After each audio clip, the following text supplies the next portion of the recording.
მოგესალმებით პირველ რიგში მინდა ყველას და საზოგადოებას მოვლოცო დღევანდელი დღე გიორგობა.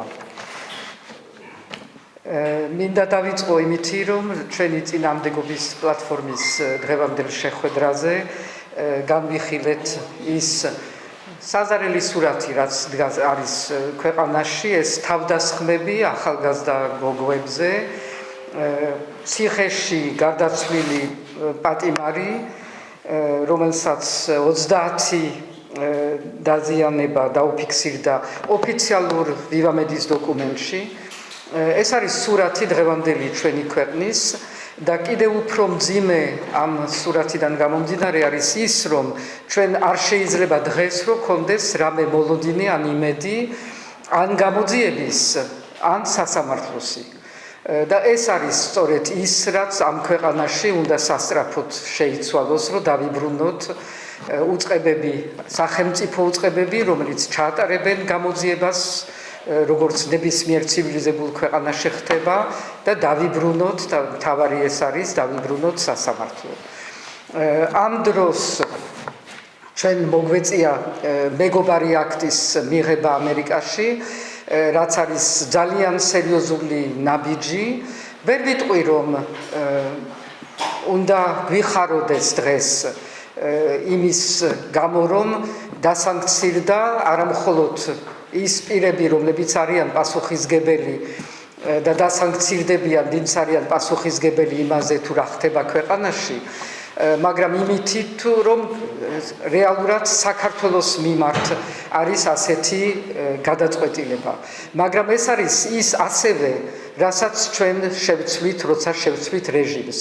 ეს რეჟიმი დასახსრებელია და სხვა გაზა და გამოსავალი არ არის და ჩვენმა ამერიკელმა მეგობრებმა ეს იციან, რომ არ შეიძლება რომ დაუშვა და ეს იყო დღეს გამოცხადებული მათ მიერ, იმ რესპუბლიკელი დეპუტატების მიერ, რომ საქართველო არ შეიძლება რომ ამერიკა იმას ღებულობდეს, რომ საქართველოდან ოფიციალური პირები ამერიკას აბრალებდნენ ხან ომის პარტიობას, ხან დიპ სტეიტობას და ხან რას და ხან რას. ეს არის მიუღებელი და ეს არის პასუხი ამერიკის როგორც მეგობარი და ჩვენ მეგობარს დავიბრუნებთ, როგორც კი ეს რეჟიმი შეიცვლება და ეს არის ჩვენი განაცხადი, რომ დავიბრუნებთ თანამხმოვრად ამერიკის მეგობრობას, დავიბრუნებთ სტრატეგიულ პარტნიორობას, რომელიც დაიკარგა ამ პერიოდში და ჩვენ ასევე დავიბრუნებთ იმ შესაძლებლობებს, რასაც ქვია ვიზა ლიბერალიზაცია ამერიკასთან და არა რაღაც იმ ქვეყნებთან, რომელიც სია გამოქვეყნდა ცოტა რამოდენიმე დღის წინ და დავიბრუნებთ თავისუფალ ვაჭრობას. ეს არის ჩვენი მომავალი ამ რეჟიმის გარეშე. ამიტომ არის ძალიან მნიშვნელოვანი, რომ ჩვენ ყველანი ჯერ ერთი ვიყოთ ყველანი ერთად 9 მაისს, რომელიც არის ევროპის დღე და რომელიც არის პასუხი ამ ქვეყნის რუსიფიკაციაზე, რომელსაც ყველა დღეს ვხედავთ ძალიან ნათლად.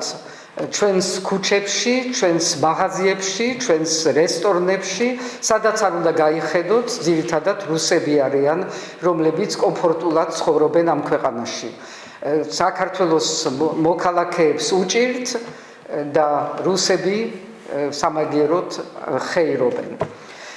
მაგრამ ჩვენ უნდა 9 მაისს გამოვიდეთ და დაუპირისპიროთ ევროპა ამ რუსიფიკაციას, დაუპირისპიროთ ის ვიზა ლიბერალიზაცია, რომელსაც ჩვენ თუ რამე მოუვიდა ამ ვიზა ლიბერალიზაციას, ჩვენ დავიბრუნებთ და რაც მთავარი არის, გუშინ მქონდა ძალიან მნიშვნელოვანი შეხვედრა, სადაც ყველა ვინც იყო და ძალიან ბევრი წარმომადგენლები იყვნენ და ეს მუშაობა გრძელდება, ყველამ ერთად გადავწყვიტეთ, რომ ჩვენ ჩავიბაროთ 26 მაისი. ჩავიბაროთ 26 მაისი ნიშნავს, რომ ყველა ერთად პარტიები, საზოგადოება, არასამთავრობოები, სხვადასხვა საზოგადოების სეგმენტის წარმომადგენლები, ბიზნესი იქნება თუ კულტურა, ყველა ერთად, ყველა საქართველოს მოქალაქეები ჩავიბარებთ 26 მაისს, იმიტომ 26 მაისი ჩვენია, 26 მაისი არის სიმბოლო დამოუკიდებლობის და დღეს საქართველოში დამოუკიდებლობა გადასარჩენია და ჩვენ გადავარჩენთ დამოუკიდებლობას, გადავარჩენთ ქვეყანას, ამისთვის ყველანი ერთად ჯერ 9 მაისს, შემდეგ ყველანი მართლა მთელი ქვეყანა სრულიად საქართველოს ერთად 26 მაისს.